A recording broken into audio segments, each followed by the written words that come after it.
Doctor Galán, muchísimas gracias por acompañarnos. Es usted tremendamente amable por acompañar a Fede Trascarga en sus 10 años. No, muchas gracias. Es un placer. Vamos a tener una charla en la que iremos hablando del papel de la refinería de Cartagena e iremos ahondando en otra serie de temas, que entre ellos será poder conocer algo del liderazgo del doctor Germán Galán para que aporte a ustedes que son gerentes o hacen parte de los comités directivos de las empresas de transporte. Pero empecemos por un tema general, doctor Galán. ¿Cuál es hoy el papel de Reficar en el abastecimiento de combustibles de Colombia y qué cambiaría para la seguridad energética, la balanza comercial y la continuidad de la economía si el país no contara con Reficar?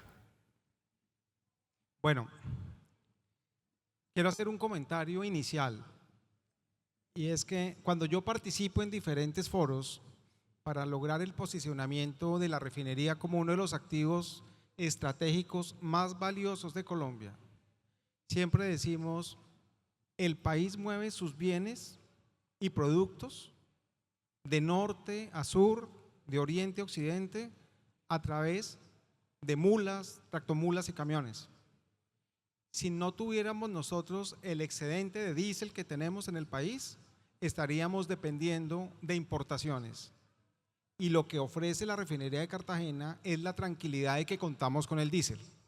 Dicho eso, que siempre lo que uno lo posiciona como un activo estratégico es la importancia que hoy, en el duelo que está atravesando Colombia, representan ustedes como gremio en la reconstrucción de este país.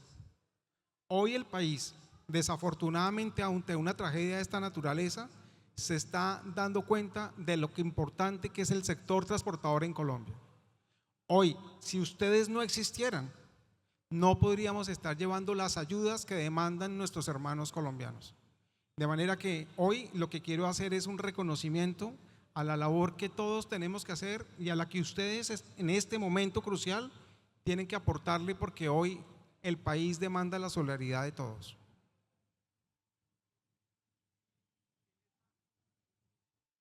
En esa reflexión que usted nos hace, doctor Galán, la cual le agradecemos porque resalta la importancia del sector transportador, la refinería de Cartagena es nuestro principal proveedor del combustible. Y en ese sentido yo creo importante profundizar una reflexión sobre qué pasaría, para ir a un extremo, si Reficar no existiera para Colombia. Voy a poner las cifras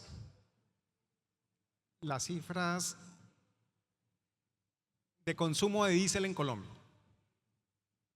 El país consume al día 140.000 a 150.000 barriles de diésel. De esos 150.000, Refinería de Cartagena produce 100.000. 2/3 partes. 100.000. Y Barranca Bermeja, que es el otro complejo de refinerías importante en el país, está produciendo alrededor de 50.000, 60.000. Y en materia de calidad, ese diésel que nos entrega la refinería, podemos decir Euro 6. En una exageración, claro. Si lo trajéramos de Venezuela, ¿lo reemplazaría? No, el diésel que producimos nosotros en Cartagena es un diésel con menos de 5 partes por millón de contenido de azufre. El diésel que se consume en la costa atlántica es el diésel más limpio que usted puede conseguir en la región, no tanto como el del interior, porque lo que hace la refinería Barranca Bermeja es tomar el diésel de la refinería de Cartagena y mezclarlo y entregar diésel con menos de 20 partes por millón de azufre. Pero lo que nosotros entregamos en Cartagena es menos de 5 partes por millón de azufre. O sea, es un diésel de altísima calidad. ¿Y qué significa para un vehículo de carga que la refinería de Cartagena nos entregue un combustible de esa calidad? De esa calidad en contaminación y de la calidad en el componente de los cetanos que tiene el diésel. Porque recuerde que entre gasolina y diésel es importante el antidetonante, que es el que hace que el rendimiento de los motores sea mucho más eficiente. Es decir, que el pistón pueda tener todo el desplazamiento para el cual está diseñado el motor. De manera que nosotros entregamos un diésel con una alta capacidad de cetanos y con menos de 10 partes por millón. Es decir, es un diésel que no contamina al quemarse el combustible y que tiene una mejor eficiencia en los motores. Ahora miremos un tema del precio. Eso es un asunto sobre el cual los transportadores de manera recurrente tenemos discusiones con el gobierno de turno, no importa cualquier él sea. Incluso ustedes recuerdan que en el gobierno anterior tuvimos una importante discusión, una negociación que duró cerca de 2 años y medio en torno a cuál debía ser el ajuste del precio del diésel, y esa discusión llegó hasta tal nivel que generó el más grande paro que hubo reciente de un sector del transporte en el país. En ese sentido, ¿cómo se forma el precio del diésel en torno a los distintos componentes que él tiene, precio del petróleo, el margen de refinación y los impuestos que están allí? Esa es bien compleja de decírsela, pero mire, la materia prima por excelencia nuestra son hidrocarburos, petróleo y gas. Es decir, en la medida en que hoy el precio del petróleo está arriba de los $86 por barril, eso es lo que nosotros tenemos que pagar por barril diario. Hoy que hay escasez de gas, que nosotros teníamos contratos en firme de contratar gas a cerca de 5.4, 5.5 gigas de BTU día de gas, estamos también teniendo lo que importar y estamos pagando 18 gigas de BTU día. Es decir, nuestra materia prima es la que compone absolutamente todo nuestro margen del costo de lo que nos cuesta a nosotros refinar. Es decir, en épocas con buenos precios como ahorita, que es anormal, atípica, pues podemos tener unos márgenes de refinación superiores a los $20 por barril. Pero históricamente los márgenes de refinación son de un dígito, 9, 9.5. Nuestro plan financiero es un plan de 10.8 de margen de refinación. No son muchos los márgenes. Hay un asunto que yo creo importante poder conversarlo con usted, doctor Galán. Hace parte de las controversias que tenemos sobre las políticas públicas. Los transportadores de carga en algún momento le propusimos al gobierno, oiga, usted tiene una manera de definir el precio interno de la CPM en el cual ata lo que nosotros pagamos a un precio de referencia en el mercado internacional, el precio de referencia del Golfo de México. Y los transportadores dijimos, ¿y usted por qué no lo ata al costo de producción de Ecopetrol en general, de la extracción y el desarrollo de los campos hasta el transporte y el costo de refinación? Porque usted, ¿qué opinión tiene usted sobre eso y cuál es su visión de una posición que es la que está hoy en la política pública y cuál es su visión sobre el tema que planteamos los transportadores ante el gobierno anterior? Claro. Lo que pasa es que estamos hablando de commodities y toda la industria del oil and gas y la industria de refinación está inserta en un mundo dolarizado y totalmente con referencias internacionales. Entonces, en la medida en que uno quiera apartarse de los márgenes internacionales y colocárnoslos al costo, pues obviamente dejamos de ser competitivos. Entonces, obviamente, nosotros, como tenemos que pagar materias primas caras, tenemos que trasladar esto finalmente al precio internacional y dependiendo cómo esté la regulación, voy al FEPEC o no voy al FEPEC. Pero es indudable que el negocio del oil and gas es un negocio que está referenciado a los mercados de futuros internacionales, a las ofertas de demanda de la formación de precios internacionales. Quisiera hacerle una indagación respecto a lo que usted mencionó ahora. ¿Qué significa el gas natural para un complejo industrial como la refinería? ¿Por qué le planteo esto? Porque hoy en el país pues hay una importante discusión sobre la pérdida del autoabastecimiento nacional de gas natural. Y entonces esa situación, ¿cómo impacta operativamente y financieramente a ese complejo industrial que es la refinería de Cartagena? Cuando uno mira qué tan competitiva es la refinería de Cartagena, tiene que mirar, entre otras cosas, costo de materias primas diferente al petróleo, porque el petróleo es una referencia internacional. ¿Cuánto, si la refinería de Cartagena estuviera situada en el Golfo de México, estaríamos comprando el giga BTU día a cerca de $1.5 por el giga BTU día? $1.5 por giga de BTU día. Ajá, un 1.5 por unidad de gas natural. Y nosotros pagamos en contratos en firme que tenemos 5.4, 5.8 gigas de BTU día. Y ahora, ante la escasez del gas, hemos tenido que salir a pagarlo a 18 o 20 dólares gigas de BTU día. Entonces, fíjese que ese precio del gas, que para nosotros es súper importante el gas natural, no solo para el proceso de hornos de calentamiento, sino para la producción de hidrógeno, para entregar combustibles limpios, implica que ese costo no lo puedo yo trasladar más allá porque tengo precio regulado. Recientemente hemos oído la noticia de cómo Cerro Matoso, que es un importante complejo industrial del país, ha tenido que reducir su producción hasta casi la mitad. ¿Podemos estar ante ese riesgo en la refinería de Cartagena? El gas natural hoy tiene un tratamiento para las refinerías de demanda esencial. Hoy. ¿Qué significa demanda esencial? Ante racionamientos se recorta la industria que no sea una demanda esencial, como Cerro Matoso.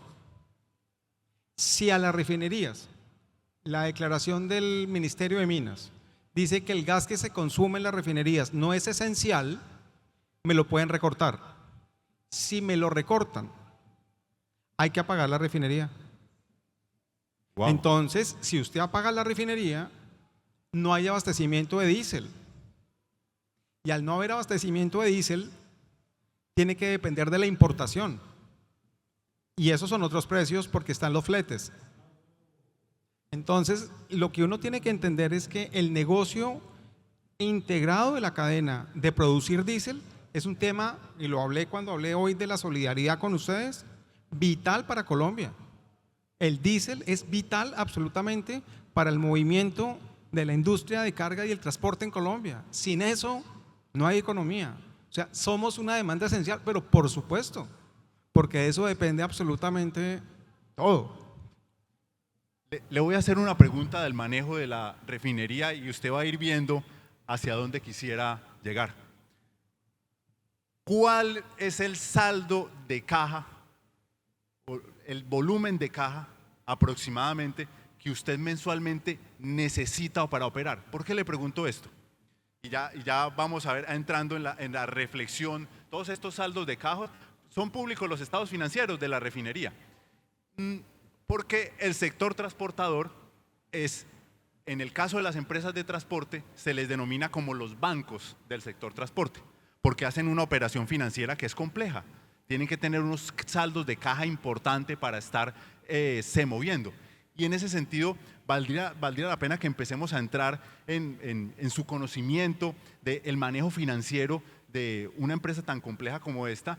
¿Y usted cómo lo orienta y lo ve en todas estas capacidades que tiene que tener una persona que ocupa su cargo?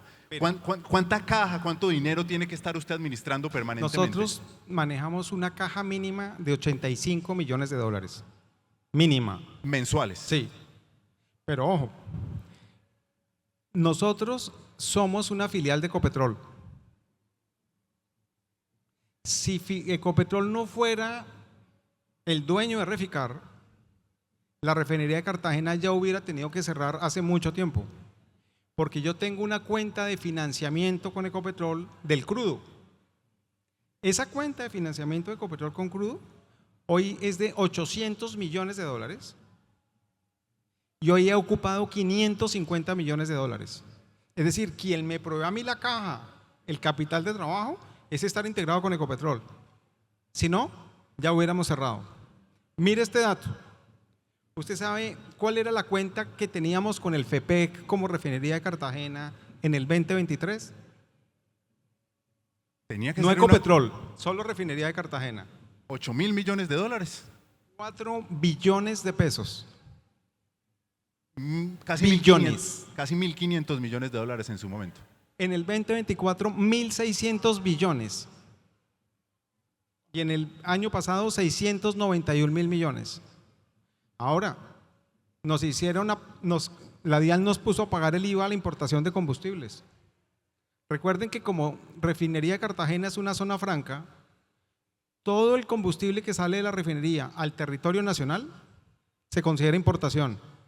El año pasado pagamos en IVA la importación de combustibles 43 billones de pesos. Es decir, los problemas nuestros son de caja porque yo quedo con saldo a favor con el FEPEC, porque el diésel que debe estar ahora, el galón está a 18.000, el de prensa internacional, y se vende a 13.000. Esos 5.000 a mí no me los paga el Ministerio de Hacienda sino un año después. Entonces yo tengo una cuenta por cobrar al gobierno que no me la pagan ahora, sino me la pagan en un año vencido. E igual con el IVA. Entonces los problemas de caja que tenemos, 550 millones de dólares de deuda con Ecopetrol, es absolutamente los requerimientos que necesitamos, que no lo podríamos financiar operando autónomamente. Y uno financieramente, dentro de la dirección estratégica que usted hace de la empresa, ¿cómo gobierna ese saldo de caja tan tremendo y esa deuda? Claro, la gobierna porque está integrado y porque finalmente nos medimos más por el EBITDA que por la utilidad. En la medida en que yo produzca la caja suficiente para poder seguir operando, seguir operando, seguir operando. Eso es bien importante. Pero ante unos números tan difíciles el negocio de refinación, es cuando uno dice lo estratégico de la refinería no necesariamente son sus resultados financieros, sino que esté disponible para entregarle combustibles al país. O sea, es un activo de país. Si no estuviera la refinería, pues ya miramos que absolutamente dependeríamos de la importación de diésel. Vemos pues aquí un manejo financiero de un tamaño inmenso. Y usted en ese proceso de administración, ¿cómo tiene que tomar las decisiones en relación como entre invertir, confiabilidad, eficiencia energética, innovación? ¿Qué criterios enfrenta usted en el ejercicio de su actividad como presidente para poder darle un manejo de un gobierno financiero que dé sostenibilidad y mantenga disponible la refinería? La planeación financiera dentro del grupo Ecopetrol es bien estricta y tiene una disciplina de capital extremo. Entonces Ecopetrol primero mira su negocio principal, que es producir petróleo. Entonces uno tiene que mirar dónde coloca usted el OPEX principal, y las refinerías tienen que ser súper eficientes para su OPEX y para sus mantenimientos. Y después nos asignan un CAPEX, que peleamos los CAPEX para poder tener crecimiento.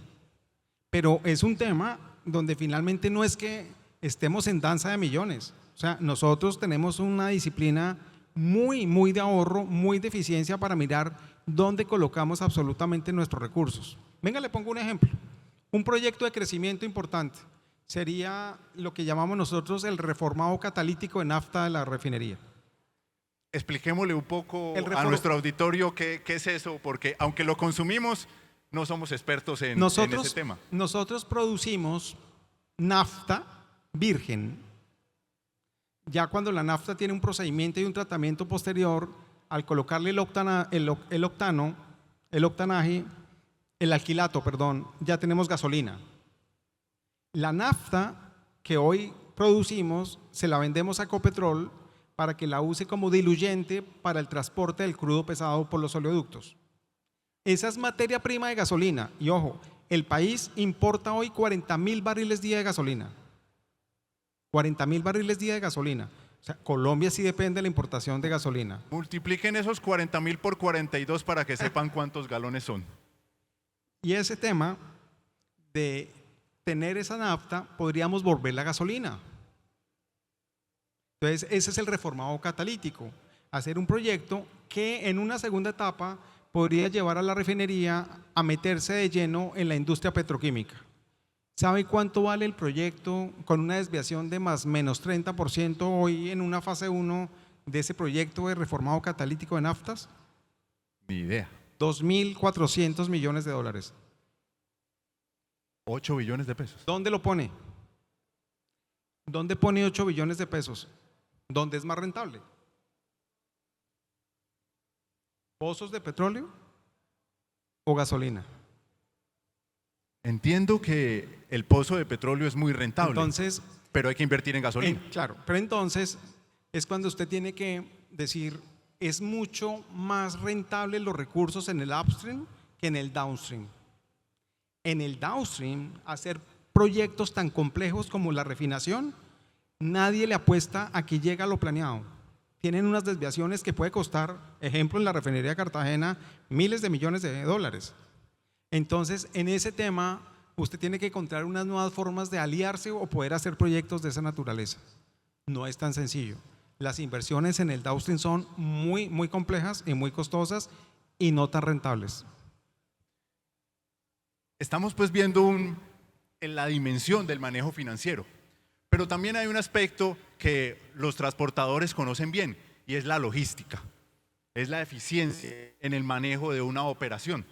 Y en este sentido, ¿cómo una organización del tamaño y de la complejidad de Reficar se prepara para eventos que son de baja probabilidad? Es muy difícil que sucedan, pero son de altísimo impacto. Léase el apagón que se oyó o que por el que pasó el país. Digo el país porque si la refinería le pasa eso, el país está pasando por eso. ¿Cómo manejaron esa situación tan compleja y cómo se preparan a través de los protocolos y cómo actúan en ese momento? Ahí no hay una respuesta de que estemos preparados para un blackout. La única forma en la que estamos preparados es para tener los inventarios de combustibles. Más o menos tenemos inventarios de diésel, jet y lo que entregamos nosotros de gasolinas para 6, 7 días, que es un inventario largo, ante la probabilidad de que tengamos un blackout. Entonces, lo más importante para nosotros es no incumplir los planes de abastecimiento. Cuéntenos algo porque yo creo que vale la pena para que la gente se haga una dimensión. ¿Cuánto espacio ocupan 6 o 7 días de inventarios de diésel? ¿Dónde se almacena eso? Dentro de la refinería de Cartagena tenemos almacenamiento de 7 millones de barriles. ¿Y eso en tamaño? ¿Cómo Tenemos los tanques más grandes que tenemos dentro de la refinería, son de 500,000 barriles por tanque, y 2 días de inventarios, 3 días de inventarios los manejamos de crudo en Coveñas, con Ecopetrol. Para que se hagan una dimensión, comparen ese tamaño de inventario con la capacidad de transporte de un tractocamión que va cargado full de petróleo que sale de cualquiera de los pozos petroleros del oriente del país. O sea, es una cosa complejísima. Complejísima. Y volviendo al tema del blackout, en el tema del blackout, después del proyecto de modernización de la refinería de Cartagena, después de los estudios de causa raíz, de entender qué fue lo que pasó, entendíamos que teníamos un problema de diseño de la subestación de generación. Las barras de generación estaban en un sistema que se llama como de bancas de bus, una pegada a las de distribución, donde era posible hacer mantenimientos. Y nos tocó hacer una inversión importante en la nueva subestación. Y para que sepan, el mes pasado el riesgo de apagón estaba en alto, height, y hoy está el medium. O sea, hoy, con las intervenciones que hicimos, creemos que el tema está muy mitigado y estamos ya conectados al sistema interconectado nacional. Pero ante unos eventos de esos, inventarios. Y financieramente, ¿cuál es la disponibilidad que usted tiene que tener para manejar inventarios de ese tamaño? Caja, préstamos de bancos, ¿cómo impacta eso? ¿Esa mercancía ahí guardada, no, si se quiere decir? Yo tengo un cupo de crédito con Ecopetrol de hasta 850 millones de dólares en el pago de las facturas de crudo. Entonces, no pago facturas de crudo, me financio con Ecopetrol para poder hacer frente a esos temas. Por eso digo, si no tuviéramos Ecopetrol arriba, la integración vertical nuestra es la que nos permite vivir. Si no, no sería viable el negocio de refinación. O sea, hay un elemento estratégico en la refinería de Cartagena y es la integración, el ser vinculado económico de la empresa colombiana de petróleos. ¿Cuál es la ventaja competitiva más grande que tiene la refinería? ¿La ubicación geográfica en Cartagena o estar integrado con Ecopetrol. Estar integrado con Ecopetrol, sin lugar a dudas. Quisiera, para ir terminando, conversar con usted sobre su experiencia, su capacidad. Y en ese sentido usted dirige, hay un aspecto que quisiera mirar primero, doctor Galán. Usted dirige una organización donde hay gente muy preparada, especialistas de altísimo nivel, niveles de doctores, entre otros pues niveles y personas salidas de las universidades prestigiosas de Colombia y del mundo. ¿Cómo maneja usted esas relaciones con personas que tienen una formación tan altísima y que pueden llegar y decir, pues yo sé más que el señor, y entonces el señor, ¿por qué me dice? ¿Cómo dispone usted los equipos? ¿Cómo los anima? ¿Cómo se trata con todos ellos? A través del empoderamiento. Usted tiene un equipo de gente muy competente y usted tiene que tener primero un liderazgo empático, confiar, ser leales y empoderarlos para que ellos finalmente puedan hacer lo mismo con sus equipos. Nosotros, o yo personalmente, no tengo una microgerencia. Yo me ocupo de 3, 4, los 5 temas más grandes que pueda ocurrir y pueda manejar en mi cabeza. Pero no puedo estar en los temas absolutamente de lo que está ocurriendo en cada de las áreas. Cada vicepresidente de la refinería, cada gerente técnico está absolutamente en su labor y toda la estrategia está tan hilada que cada uno sabe cuánto le está aportando al objetivo preciso de la planeación estratégica de la refinería. Entonces, lo que hace usted es equipos empoderados, equipos absolutamente autónomos y equipos que finalmente están comprometidos con los objetivos que nos hemos trazado.